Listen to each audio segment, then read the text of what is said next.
বিদেশৰ মাটিত উজলিছে গোলাঘাটৰ একাংশ প্ৰতিভাৱান খেলুৱৈ পদক বিজয়েৰে গৃহাভিমুখী হোৱা খেলুৱৈ দলটোক আজি গায়ন বায়ন ঢোলে ডগৰে জনোৱা হয় আদৰণি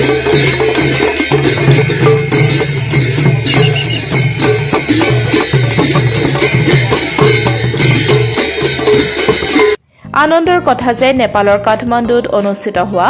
দক্ষিণ Asian Sqay martial art international চেম্পিয়নশ্বিপত ভাৰত তথা অসমৰ হৈ খেলত অংশগ্ৰহণ কৰি 9জন প্ৰতিভাৱান খেলুৱৈয়ে সোণ আৰু ৰূপৰ পদক অৰ্জন কৰি দেশৰ লগতে গোলাঘাট জিলালৈ গৌৰৱ কঢ়িয়াই আনিবলৈ সক্ষম হৈছে উল্লেখ্য যে নেপালৰ কাঠমাণ্ডুৰ প্ৰীতিপুৰ ষ্টেডিয়ামত 23 জানুৱাৰীৰ পৰা 25 জানুৱাৰীলৈকে অনুষ্ঠিত হয় প্ৰথম দক্ষিণ Asian Sqay martial art international championship ভাল লাগিলে বহুত মোৰ নামটো বিশ্বজিৎ গগৈ মই গোলাঘাট জিলাত ঘৰ মোৰ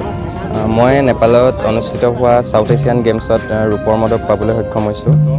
আমাৰ অসমৰ পৰা টোটেল 9গৰাকী ল'ৰা ছোৱালী গৈছিলে তাৰে 6জনে গ'ল্ড মেডেল পাইছে আৰু 3জনে ৰূপৰ মেডেল পাইছে টোটেল ভাৰতবৰ্ষৰ পৰা 66জন প্লেয়াৰ্ছ গৈছিলে অসমৰ পৰা গিৰীশ সোণোৱাল গৈছিলে ধ্ৰুৱস্থি বৰা ত্ৰিবেণী চুতীয়া ময়ূৰী ঠেঙাল আৰু নিশা দাস আৰু শিল্পী মাধুৰীমা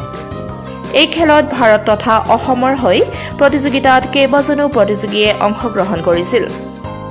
ইয়াৰে 9গৰাকী প্ৰতিযোগীয়ে 6টা সোণৰ আৰু 3টা ৰূপৰ পদক লাভ কৰিবলৈ সক্ষম হয় এই প্ৰতিযোগিতাত সাব জুনিয়ৰ U11 গাৰ্লছৰ ফৰকাটিং গোৱালগাঁৱৰ ময়ূৰী চুতীয়াই সোণৰ পদক তৰাণী বেটিয়নী পটিৰ ত্ৰিবেণী চুতীয়াই সোণৰ পদক শিল্পী মধুৰিমা কোঁৱৰে সোণৰ পদক জুনিয়ৰ বয়জ U18ৰ বৰকছাৰীৰ ধ্ৰুৱজ্যোতি বৰাই সোণৰ পদক ছিনিয়ৰ গাৰ্লছ খেলৰ 4 নং তৰাণীৰ প্ৰস্তুতি বৰাই সোণৰ পদক গোলাঘাটৰ নিশা ডেকা বৰুৱাই সোণৰ পদক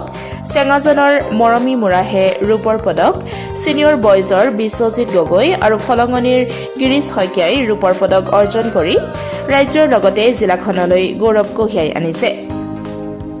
ইফালে পদক অৰ্জন কৰা আটাইকেইজন খেলুৱৈ আৰু প্ৰশিক্ষকদ্বয় ভাস্কৰজ্যোতি ঠেঙাল আৰু বিতুপন ঠেঙালে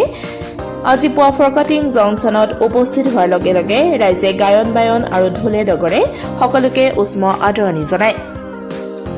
নিউজ ডেস্ক দৃষ্টিকোণ নেপালৰ কাঠমাণ্ডুত অনুষ্ঠিত হোৱা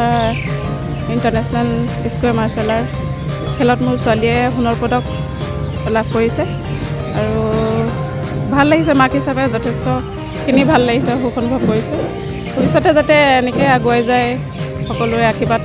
কামনা কৰোঁ আমাৰ অসমৰ পৰা 9জন গৈছিলে 9জনৰ ভিতৰত 6জনে সোণৰ পদক পাইছে